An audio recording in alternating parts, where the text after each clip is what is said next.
હકી આવાજ ન્યૂઝમાં આપનું સ્વાગત છે। હું છું અજીત ઝુપેલ। વાલા સમાચારમાં વાત કરીએ તો ઉનાળાના પગલે જિલ્લામાં પશુ પક્ષીઓની હાલત દયનીય।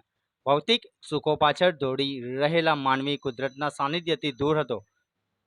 ડભોઈ તાલુકા ગામડાઓમાં આવેલા ચબૂતરા શોભાના ગાંઠિયા સમાન। ડભોઈ સહિત તાલુકાના અનેક ગામડાઓમાં આવેલ ચબૂતરાઓની યોગ્ય કાળજી રાખવામાં ન આવતા ઉનાળાની કાળઝાળ ગરમીમાં પક્ષીઓની પરિસ્થિતિ દયનીય બની જવા પામી છે। ત્યારે આ બાબતને ધ્યાનમાં લઈ આવા ચબૂતરામાં અનાજ પાણી મૂકવાની સુવિધા શરૂ કરાય તે જરૂરી છે। વર્ષો પહેલા પશુ પક્ષીઓના ચન અને પાણી મળી રહે તેવા આશયથી ચબૂતરાઓની જાળવણી થતી અને તેમાં રોજે રોજ અનાજના દાણા પાણી મૂકવામાં આવતું હતું। રિપોર્ટ રફીક મંસૂરી।